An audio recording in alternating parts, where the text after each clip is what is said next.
Louis Riel. Some say he's swell. Is he a hero or a traitor? Hello, people of Sandor's 2-4 class.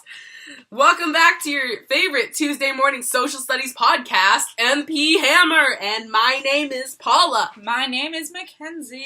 And on this episode, on today's lovely, fine 25th anniversary episode, we're going to be debating the late Louis Riel and whether he was a traitor or a hero. And the choice is all up to you, you lovely, beautiful viewers right there. I see you.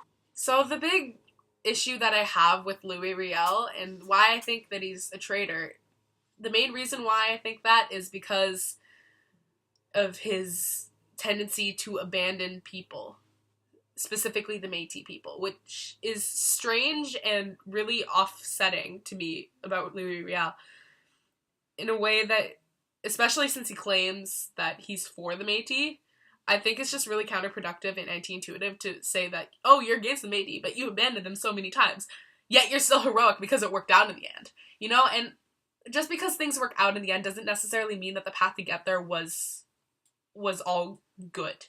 And of course you can argue that he's not perfect, and he's not perfect.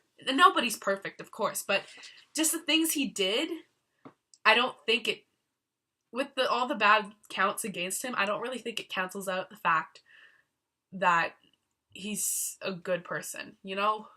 I see where you're coming from, but being on the hero side, I can still see your side, and you probably believe this, that Louis Riel wasn't really in a position to lead the Métis people, especially where he was. Definitely. When he fled time and time again, he knew that he needed a break to really educate himself on the right decision to make, because there was a lot. And especially when he saw, people coming for him, war upon him and his people, yeah.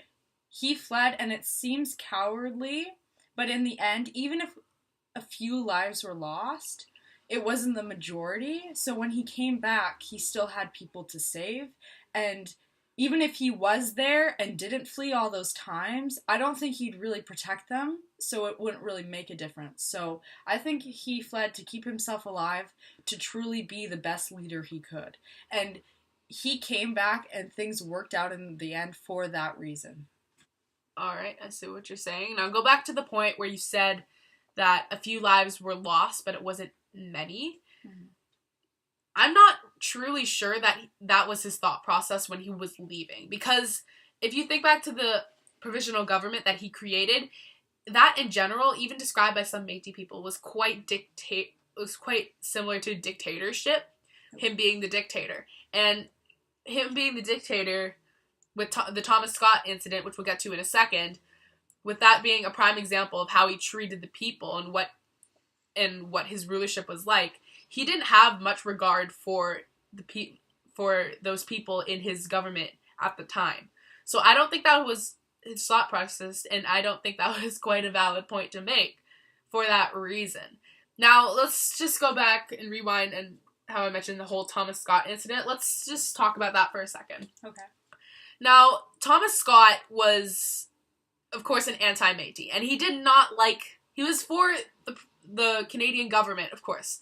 And he just did not like the Métis, and we both know that. But the way Louis Riel was running things in his government, he saw Thomas Scott make, quote-unquote, inciting violence on Louis Riel. And of course he took that to heart and put him on trial. And when he put him on trial, it was a wide-known fact that he chose every single person in that jury. He rigged it so he would know that Thomas Scott would not be coming back to that Canadian government, of course. Mm-hmm. Like, once you come in this, you're not getting out. That sort of thing. So he puts him on trial knowing that he's probably most likely going to get executed. And he executes him. And despite the fact that some Métis did not want that. And he claimed to be leading the Métis I've mentioned this before, he claimed to be leading the Métis, but how is a leader supposed to be a good one, or to be proved heroic, when he didn't have any regard for what the Métis was saying at all? Here's the thing. The Métis people did not know how to lead themselves. They did not know how to make a government or, choose a leader within themselves. That's why Louis Riel had to step in and say, hey, here you guys go. It's me. So he came in and he helped them.